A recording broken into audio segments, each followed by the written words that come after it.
thank you for the invitation. It actually wasn't for me, it was for John Langmore, but unfortunately he has had a major heart surgery and so he couldn't come, so he said, would you go in his behalf? And so I was delighted to accept and pleased to be here. So thanks for the invitation and good to be here.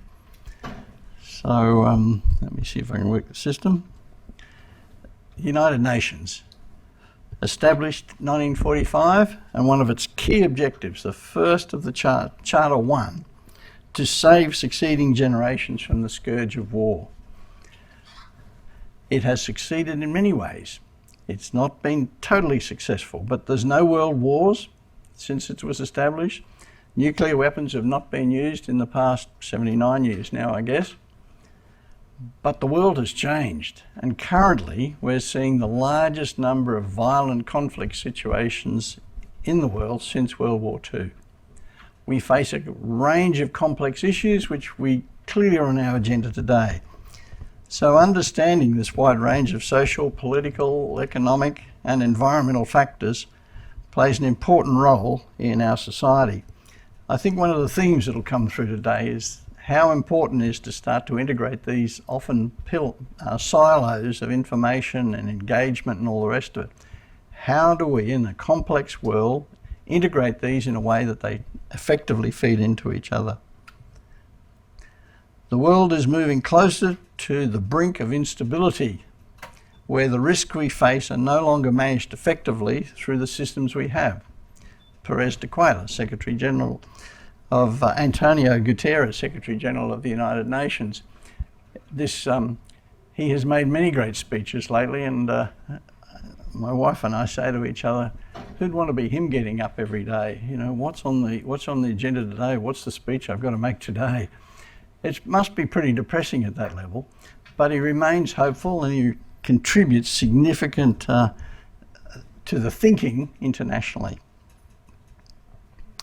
So he prepared the agenda for peace in the lead up to the Summit of the Future. There were 6 key proposals in it: reducing the risk reducing risks through a stronger, I should stick to the words, with stronger commitments to the non-use of nuclear weapons and internationally agreed limits on lethal autonomous weapons systems. This latest issue has become quite important, especially in Gaza and Ukraine. We've seen extensive use of autonomous and lethal autonomous weapons systems.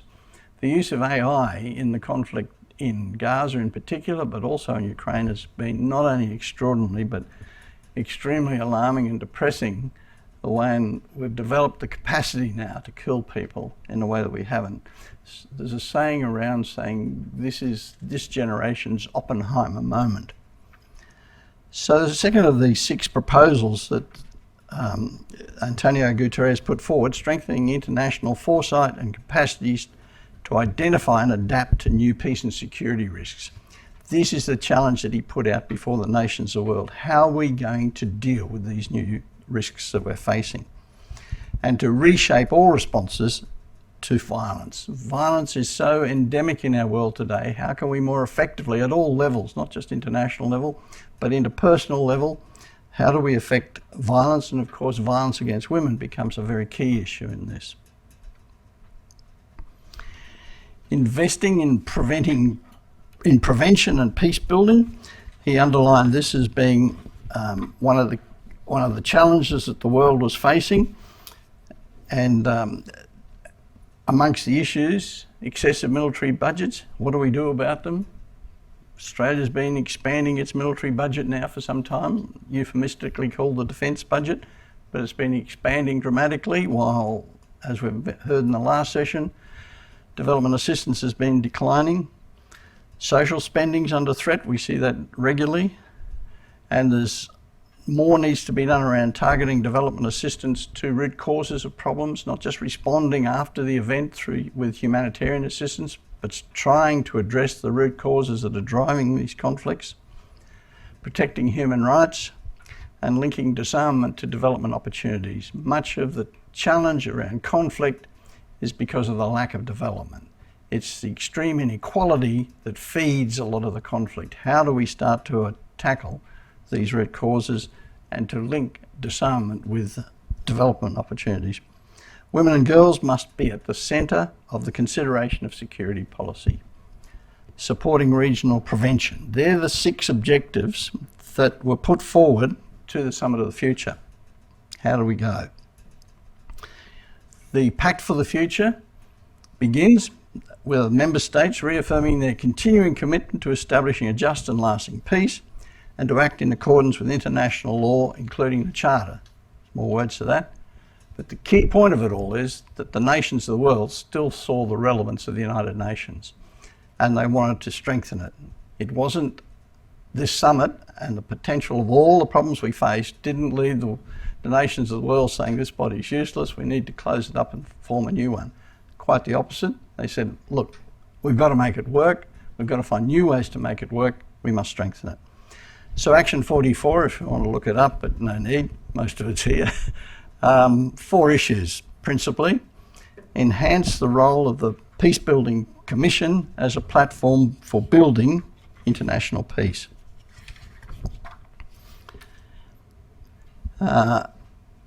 Greater use of the Commission to support member states to progress their nationally owned and led peace building and sustaining peace and prevention efforts. Many nations make this effort, but the Peacebuilding Commission could do much more to strengthen their capacity and to help them in that task. The Pact for the Future and Peacebuilding. Thirdly, establish more systematic and strategic partnership between the Commission, this international body at the heart of it all, and regional, sub-regional organisations, including international financial institutions, we've just heard mentioned in the last session, and strengthen peace building and sustaining peace efforts. How do we make the links between the high-level intentions at the UN and in the Peacebuilding Commission? How do we make the links to the reality on the ground and with other organisations that are part of the UN? Ensure that the Commission plays a vital role to countries during and after the transition of a peace operation in cooperation with the Security Council and other UN bodies. It's not just responding after the conflict. It is that, but how do we help the transition to peace? It's not just sort of, now that the war's finished, we wish you well and we'll see you later. It's how do we help the transition through to a sustainable and lasting peace. So what is this UN Peacebuilding Commission? Established in 2005 via the UN General Assembly and Security Council resolutions. It also at the same time created the UN Peacebuilding Fund. So this has only been around for 20 years. It's a relatively young body in the UN terms. Its mandate includes, and there's more to it than this, but marshal resources and advice on post-conflict peacebuilding and recovery, provide recommendations and information to improve the coordination, promote an integrated strategic and coherent approach to peacebuilding. In 2022, the Commission supported 14 separate country and region-specific settings. It works with individual countries, and we'll come in a moment to how do they get on its agenda. It is now engaged with a total of 26 different countries and regions since its inception. In our region, it's engaged with East Timor, with Papua New Guinea over the issues of Bougainville, but it's also engaged in South Sudan and a range of the countries that are facing particularly severe conflict situations or have emerged from them. It's taken action on women, peace and security. There's a separate UN resolution on women, peace and security, and it comes under the auspices of the Peacebuilding Commission to implement it. Youth, peace and security agendas. We'll come to this issue again later, presumably to some extent, but how to engage younger people in the process, not prepare them for a future engagement. How do we involve them now in the process? Because of course many people who end up in conflict tend to be younger people. Transitional justice and the rule of law. How do we strengthen that part of the UN? Electoral processes, displacement, climate change, socio-economic development and partnerships for peace building. So as I mentioned earlier, you can see how so many of these aspects impact on peace, and the Peacebuilding Commission should seek to build those links with the other parts of the UN that are dealing with those issues. Its agenda is set by a range of parts of the UN, the Security Council, ECOSOC, the Economic and Social Commission, that Australia is also going to join this year. It'll have two potential ways to input into the Peacebuilding Commission. Australia will become a member of the Peacebuilding Commission next year for 2 years, sit on the Commission for 2 years. The Secretary-General can do a reference to it, or member states on the verge of lapsing or relapsing into conflict, and all decisions are made by consensus. So Australia and the Peacebuilding Commission. The most informed point to get information about what's happening and what's Australia's position is the Minister's statements. So Penny Wong, as Minister for Foreign Affairs, has made several statements at key bodies. She makes an annual statement to the UN General Assembly, and she did it in 23, and she did it just recently in September. She also made an important statement to this Indian Ocean Conference in early 24. They're all on her website. They're worth reading. So if you want to know what's the government's position on pretty well any issue, but in this case around peace, look up the minister's speeches, because even the department has to read those speeches to get a better understanding of what does the minister intend to do, what's she trying to achieve, he or she, in this case she. So at UNGA 23, the UN General Assembly in 23, she called for new commitment to building preventative infrastructure to reduce the risk of crisis, conflict and war by accident. So she had a very forward-thinking, we want to be engaged, Australia's concerned about this, we want to contribute to building peace. At the Indian Ocean Conference, she brought it home to the region. Across our region, we see military powers expanding, but measures to constrain military conflict are not. We all know that Myanmar, for example, is one area where the problems are very considerable. This year at UNGA 24, we must also reform the peace building and conflict prevention architecture. It is simply not working. Support national prevention strategies in our term, essentially for local peace building. So now we're starting to see where specifically the minister's interests lie. So where to now? We have a 2-year opportunity because Australia is going to be on the Peacebuilding Commission for 2 years. Conflict prevention and peace building must become a higher priority for Australia and the region. And this provides a great opportunity to contribute to making it a higher priority.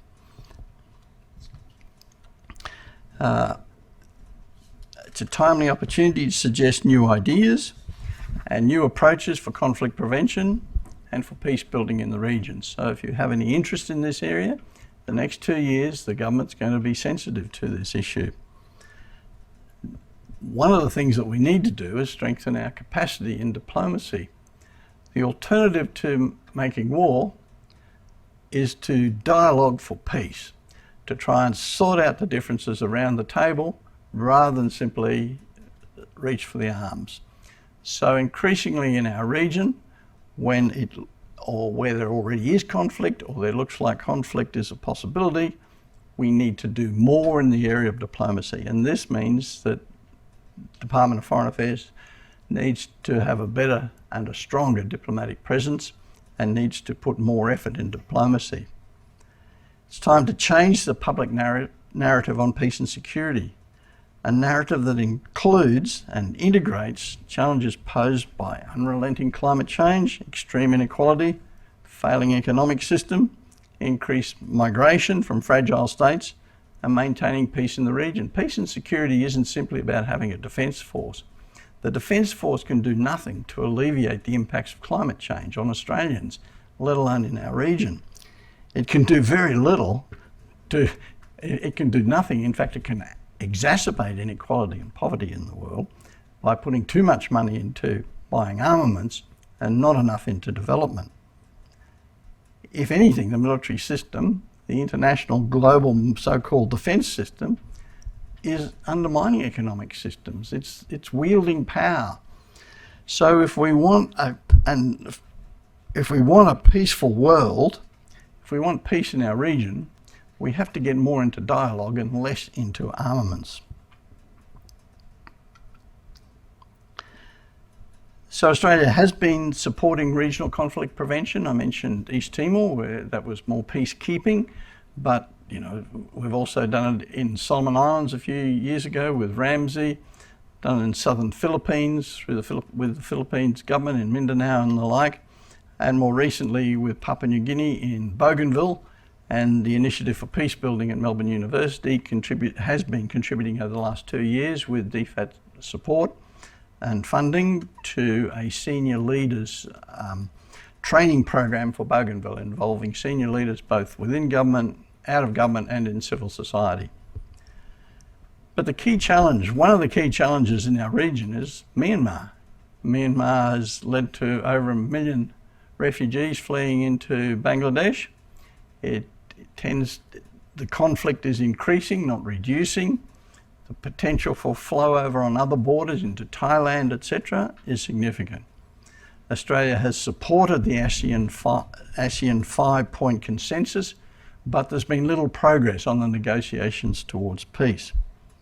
I'd argue it's time for Australia to open discussions with China and Japan regarding contributing to the regional dialogue for a ceasefire in Myanmar. China has already indicated it's pretty concerned about the conflict along its borders, so it has been quietly negotiating for a ceasefire. ASEAN and China have not worked together on this. There's those in Australia who think that China should be seen as our potential enemy, and therefore we should not get into bed with them. I'd argue that in Myanmar, China is a very important player, shares a border, has been providing arms on probably to both sides. Japan's always been important in Myanmar. They've always been a key regional player. So if we're really committed to peace, it's time to get those sorts of players together. National prevention strategies are a welcome step. Australia's committed to them, and they could encourage development of a strategy in partnership with a country in Pacific or in Asia that include these range of other issues such as climate change, security, migration. We need to bring those issues into the dialogue around peace, and these national prevention strategies could well be a way to do that. Support the new Australia has supported and will support the new UN study on the impacts of nuclear war, but we're still yet to sign the 2017 UN Treaty on the Prohibition of Nuclear Weapons, but that's the topic for the next session, so I'll leave that one to Marion Hanson. But thank you, and I'm happy to respond to any questions if we have time for discussion. Thank you.